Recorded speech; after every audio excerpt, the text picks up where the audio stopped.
Baby boy or baby girl? Si Tardy ang puputok ng lobo. Pala yung ano, pero okay lang. Titignan ko lang kung real.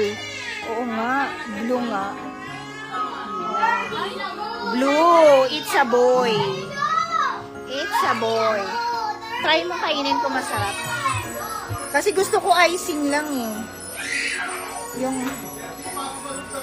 Ay, okay, mahal. Doon ka magpagawa ng cake sa kanila. Ang mura lang. Kahit anong design na. Basta icing lang siya. Ang sarap. Tama. Tama lang yung ano. Sa 18 years old. Hindi, sana Christmas. Hello guys! Welcome back to my channel!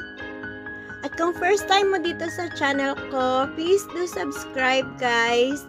At maraming pa akong i-share na tips and tricks and techniques ng baking na aking natutunan for the past few years ng aking pagbe-bake. Yan, at medyo excited ako i-share sa inyo kung paano ko ginawa tong color blue na na tinapay ng ating cake. Yung chiffon ng ating cake, color blue. Kahit na dati ko pa siyang ginagawa, pero first time ko lang siya gawa ng video. So yan, naglagay lang ako ng konting food color, gel food color dun sa ating wet ingredients. Ayan, at sinishare ko rin na rin sa inyo kung paano ako mimix ng aking chiffon.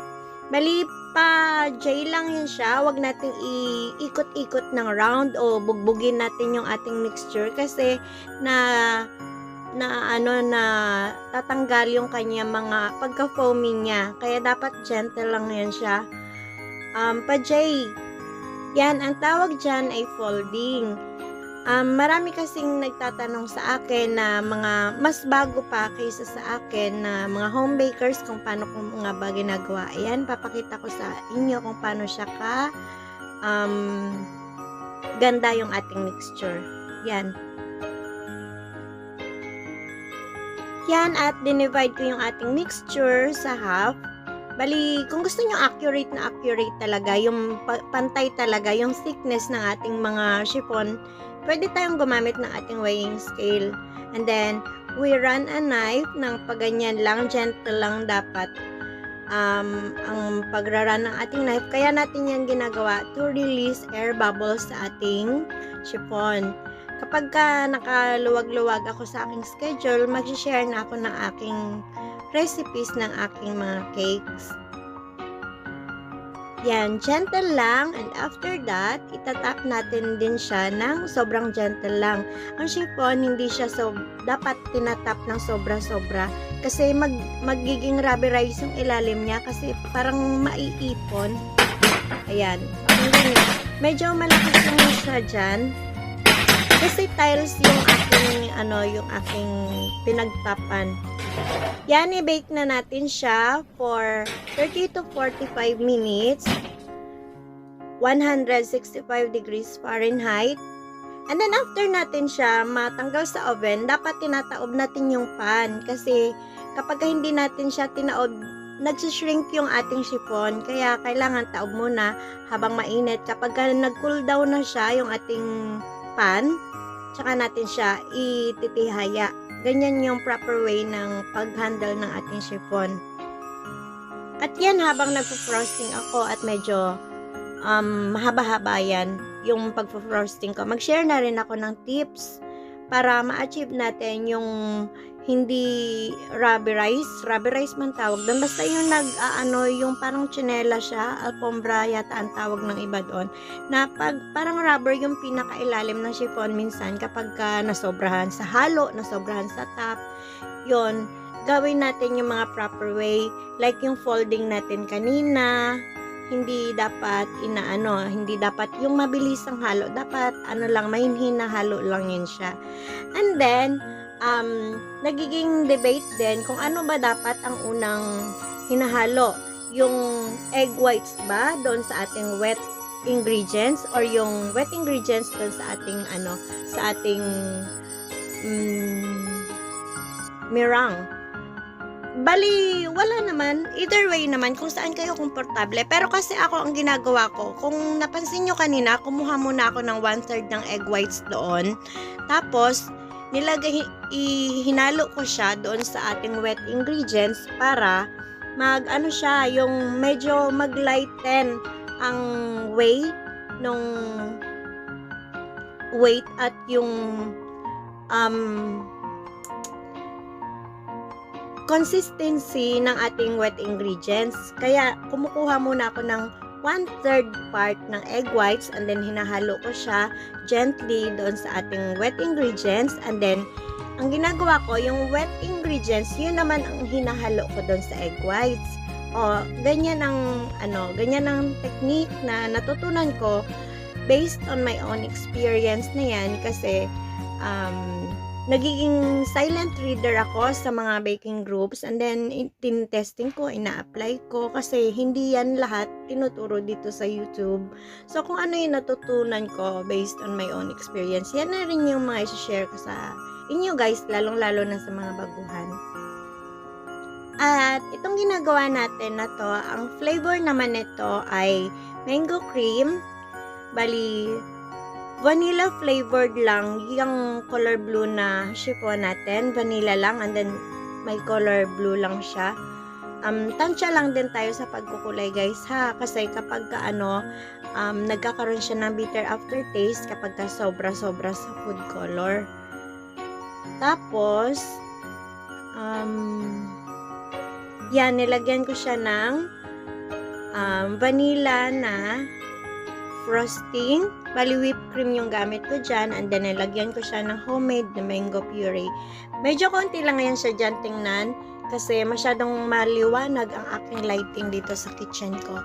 Pero, sapat lang yan. Hindi rin kasi ako nag-over ng aking mga kasi para lang mag-blend yung kanilang lasa. Kasi kapag lahat naman ng sobra, pangit, diba? Ayan, may pa-heart-heart pa siyang nalalaman. And chinil ko muna siya and then, after ko siya i-coat, crumb coat, chinil ko muna bago ko siya ilagyan nitong final nating frosting. Bali, half lang yan, half blue and half pink. Yan, pakikinisin ko muna yan siya bago ko siya i-comb para magsiksik pa. Kumbaga nakadikit talaga yung ating icing doon sa sa ating cake. And then gagamitan ko na siya ng cake comb na may design. Bali ang aim ko dito ay tatlong layer ng color blue and tatlong layer ng color pink. Kaya ko siya ginanyan kasi gusto ko sana yung pink na nasa taas ay yung sakto lang siya dyan sa pangatlong guhit ba. Yung ayoko yung nagkakalat-kalat, sana nag-overlap yung blue sa pink o yung pink sa blue, ganun. Kaya ginanyan ko muna and then tinanggal ko yung mga excess na blue dyan sa taas. And then tsaka ko siya lalagyan ng pink na frosting sa taas. Very, very light lang yan. Pero kung sa picture kanina, medyo makulay siya kasi yung phone, ganyan, nag-iiba yung kulay, depende sa phone na gamit natin. Pero very light pink lang yan siya sa personal. Ganyan lang din, ganyan yun nasa video.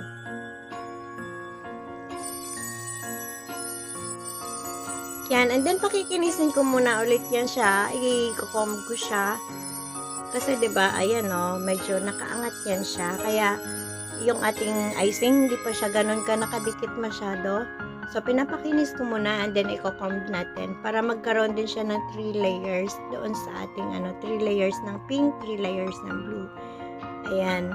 Pagka tuloy-tuloy lang, paulit-ulit lang, ma-achieve natin yung hindi nag-overlap na mga color. O, diba? Hindi na siya nag-overlap. Tapos, pinakinis ko ulit yung taas. And then, sinilip ko ulit yung picture ng ating client and then I realized na iba pala yung design. Kaya, ayan. To the ulit na naman ang first one. Gamit tayo ng ibang comb. At nagustuhan ko yon. Nagustuhan ko yung pangalawang comb na aking ginamit kasi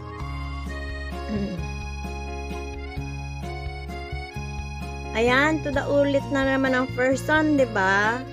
Ayan, kasi dapat pala yung mas maliit na restaurant. Mas nagustuhan ko yan kasi parang mukhang punggok kasi yung cake doon kanina, yung tatlo-tatlo lang siya. Mukhang punggok, diba? Ayan, napakasimple lang. Lalagyan na natin siya ng printed toppers. Yan, nakukuha lang yan sa Google, piniprint lang, ganyan. And then, hindi ko na naman napindot yung aking phone sa paglalagay ko ng aking, ano lang yan, ako lang nagawa-gawa niyang, ano na yan, whipped cream na fondant na details, yung bilog-bilog sa taas. And then, nilagyan ko lang siya ng, edible na glitters. Ayan, kaya nagsha-shiny-shiny siya yung top niya ng konti. Kasi may edible glitters. Nakakadagdag siya ng, ganda doon sa ating mga fondants. Ayan, finish na yan siya. At nilagay ko rin dyan doon sa harap ang feedback ng ating clients kasi yung bago pa yun siyang client, para na-refer lang siya ng ating isang regular customer. Bago lang siya, first time niya umorder at nakakataba sa puso na na sobrang na-appreciate niya, nagustuhan niya, nasarapan sila. And yan, thank you so much ulit po, ma'am. And congratulations po for having your new blessings, new member of the family. Congratulations sa inyong baby boy. Thank you so much po, and God bless. Thank you so much, guys. See you again tomorrow. Bye-bye.